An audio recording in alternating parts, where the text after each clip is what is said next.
Hello and welcome to the Real Estate Regroup Show. I am your host, LJ Walker, a real estate investor helping you realize your dreams of owning a home or investing in one. But today I am going to give you some real estate news that you can use. Plus, I'm throwing in my own opinion. What I want to talk about is the fact that last week was the 40th anniversary of Thriller, the record that was recorded by Michael Jackson, who is the greatest entertainer of all time. Underscore the word all. Okay? There is no other performer before or after him that measures up. Many come close, many copy, but let's face it, he is the creme de la creme. Now, one of the things that I have been wondering for many years, particularly after his death, of course, was how come Neverland has not been turned into a Graceland? I mean, he's been dead for 13 years now. Prince, who died after him, even his house, Paisley Park, has been turned into a museum. So why is it that we, the fans of Michael Jackson, have not been allowed to visit Neverland? All right. So before I actually get to that question, I want to just touch on a number of other homes that are related to the Jacksons. And then at the end, I will give you the final tidbit on Neverland. So first, let's go back to where it all started. Gary, Indiana. Okay. As many of you know, when Michael first died, many fans went and flocked to Gary. However, there really wasn't any hotel options out there. So many people had to do what? Stay in places like Chicago and other areas and then drive down to the house. Now, when I look, I still don't see too many hotel options in Gary, okay? But I do see Airbnbs, right? Now, another thing I've noticed is that real estate in Gary, Indiana did begin to turn around a little bit. It's making some progress, okay? There's still a lot to be done, but if you ever try to go to any of the tax lien auctions up there in Lake County, you're going to have a time on your hands. You'll definitely be able to get some. I know actually more than one person. One bought three properties under $1,000. And then a friend of mine, he bought a 2-family for $200. Of course, he had to do a lot of work once he got the property, but yeah, a lot of people have been moving there, believe it or not. Many neighboring Illinois residents, particularly those from Chicago, started to go to Gary because it was a lot cheaper than living in Chicago. And then the next thing I saw was they were going to do a high-speed train that would connect Gary to Chicago and to Detroit. Okay. And once that hit, more and more people, more and more investors started to flock there.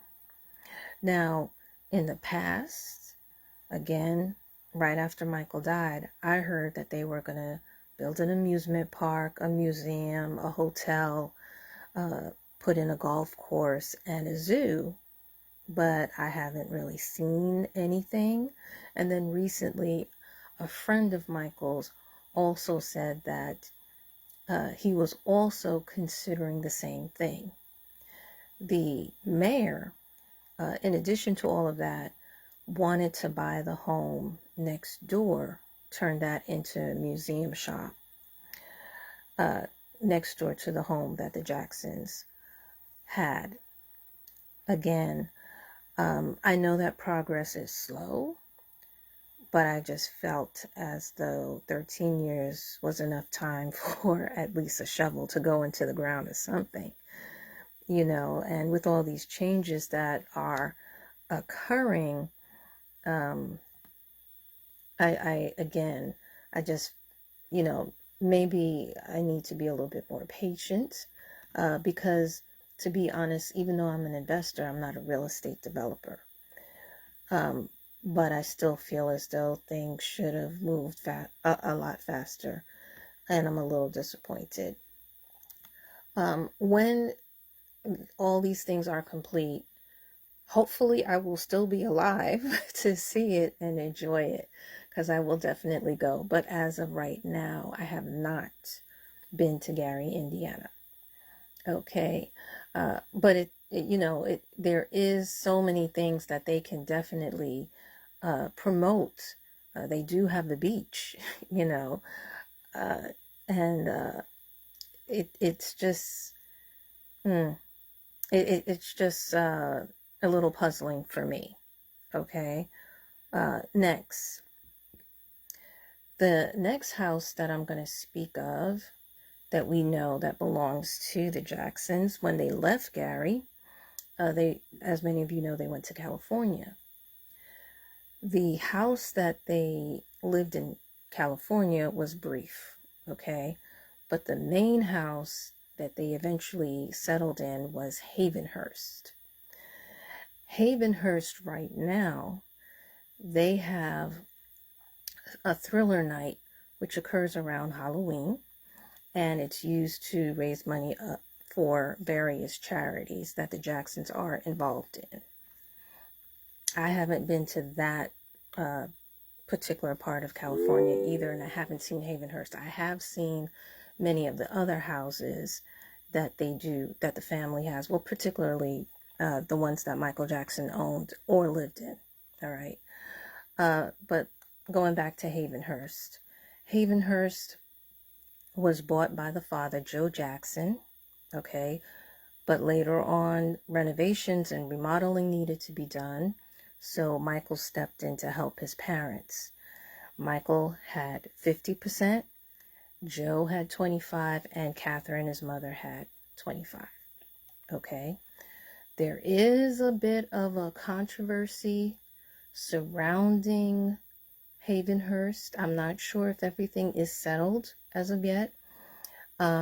There were talks about putting a museum in Havenhurst as well, and making that the place where fans can go instead of just going there once a year.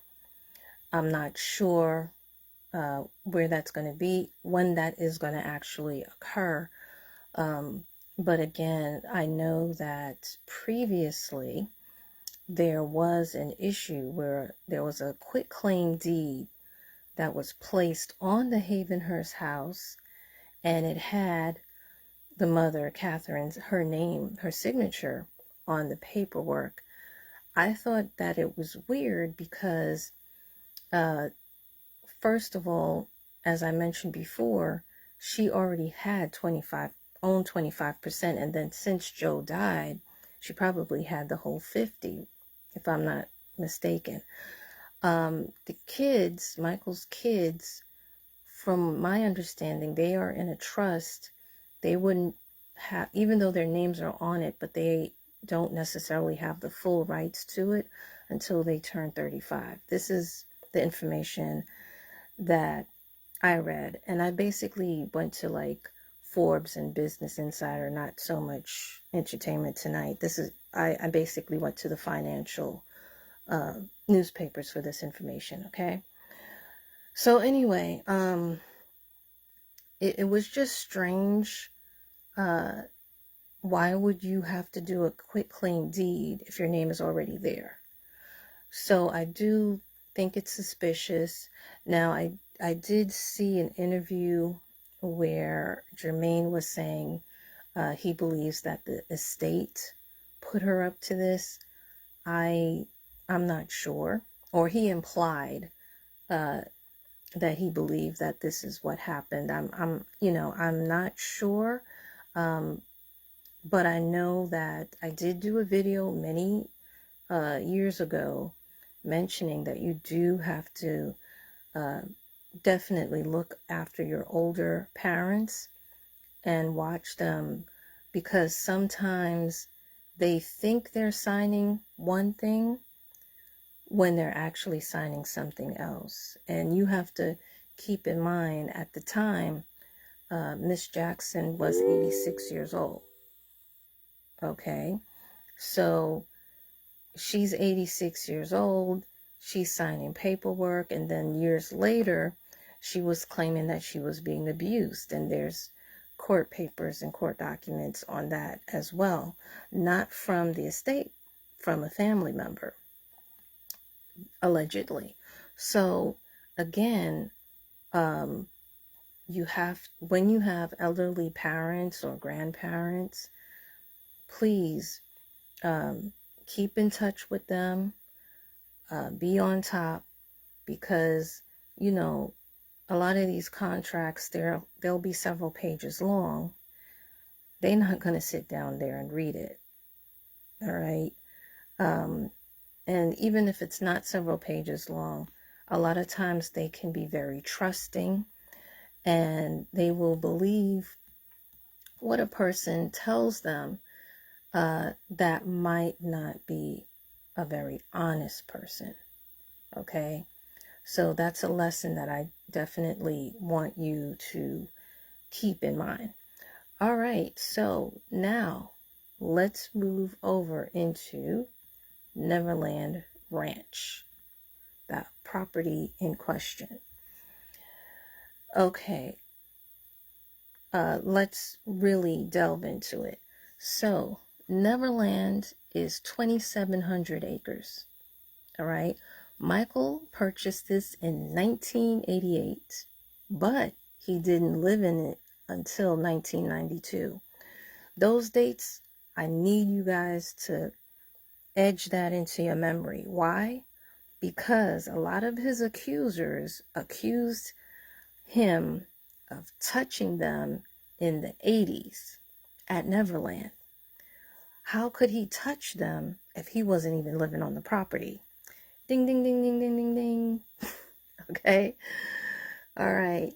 So, let me go into what this property actually contained. It had 3 railroads, an amusement park, a stage, a movie theater. It had a super slide, a pirate ship, arcade. There were also guest houses, zoos, garden, lakes, and waterfalls.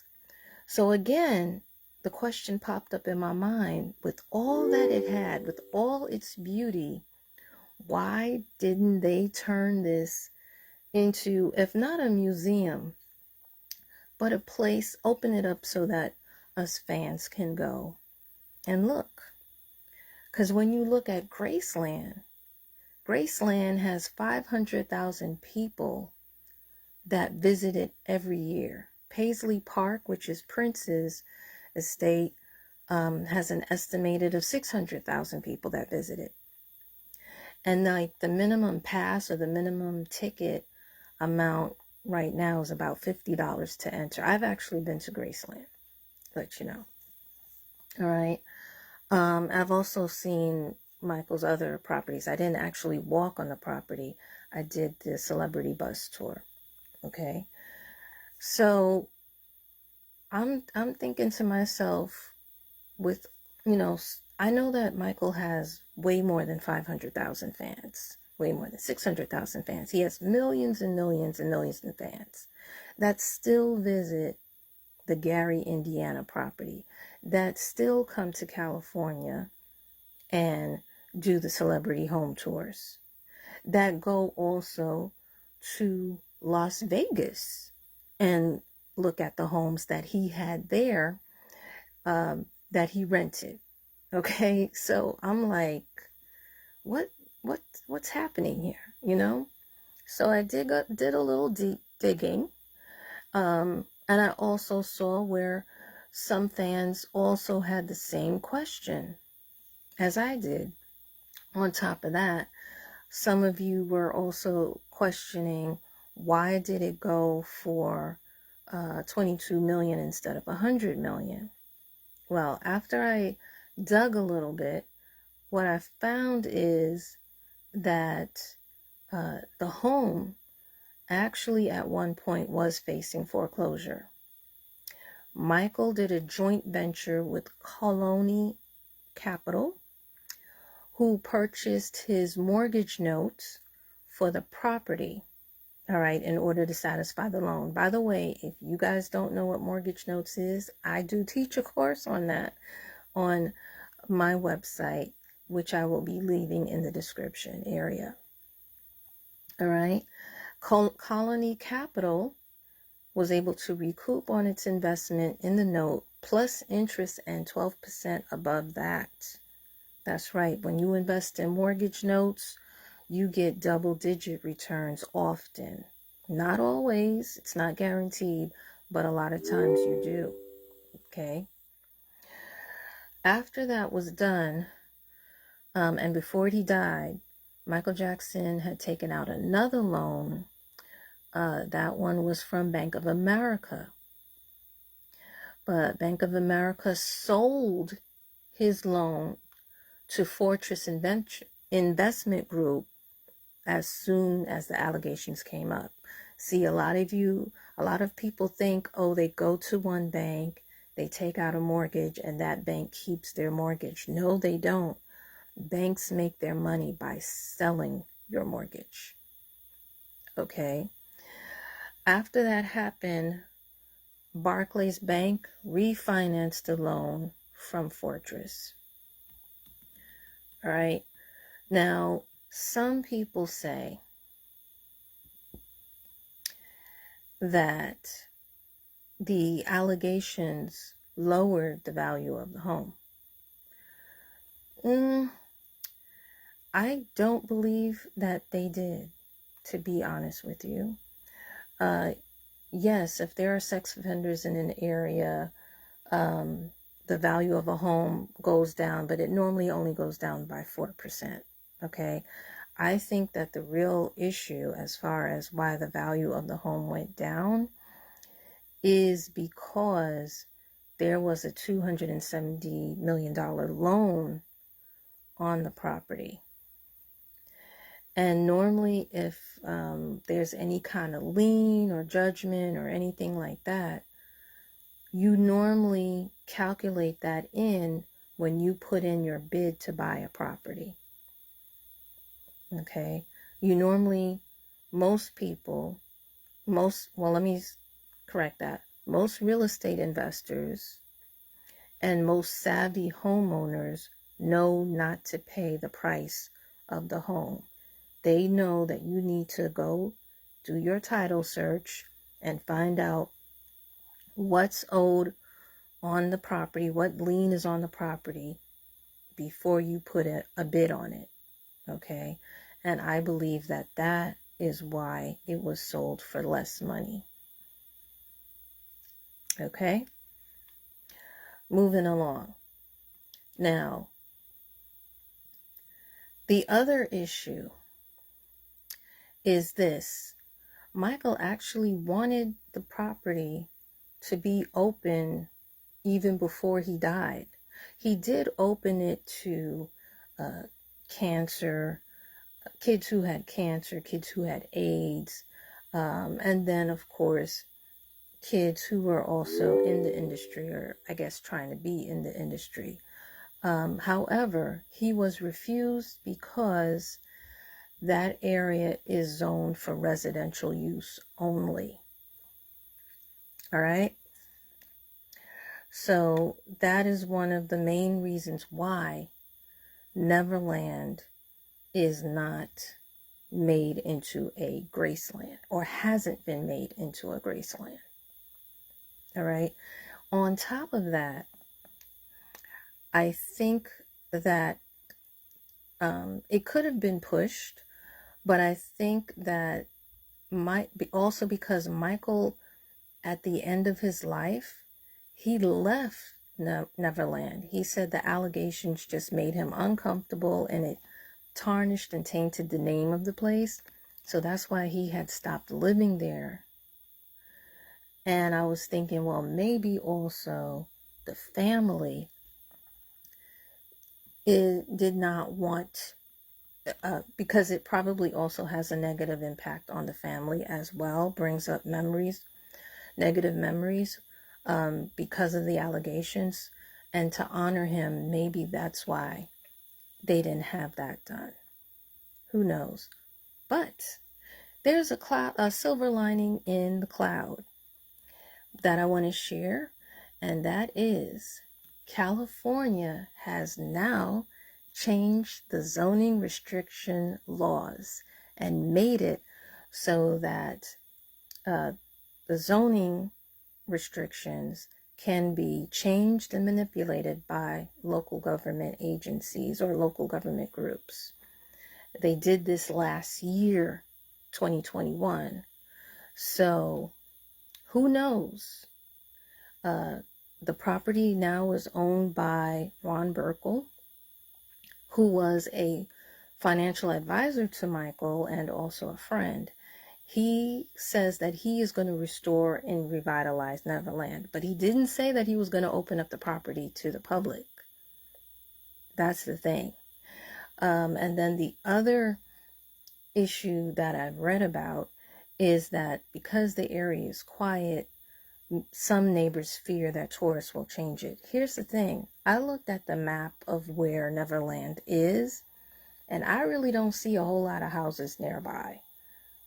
To be honest, I don't see any houses nearby. I see vineyards nearby. So I don't really understand why the neighbors would have a problem with this. I'm wondering if that is something that, even though I read it in more than one source, I'm wondering if there's something else behind that, or if they are just saying that.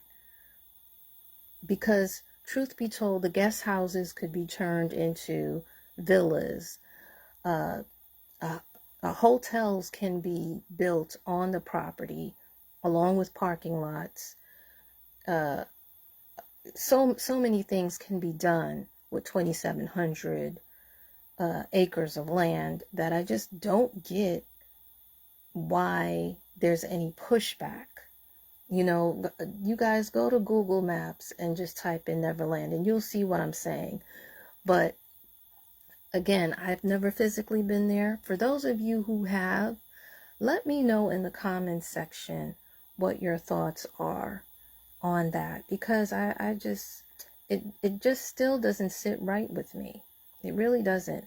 And then the other thing is this question I'm going to put on you guys is, do you think I'm still selfish because even though they have Havenhurst and even though they're going to develop Gary, for whatever reason, I still want Neverland to be Graceland?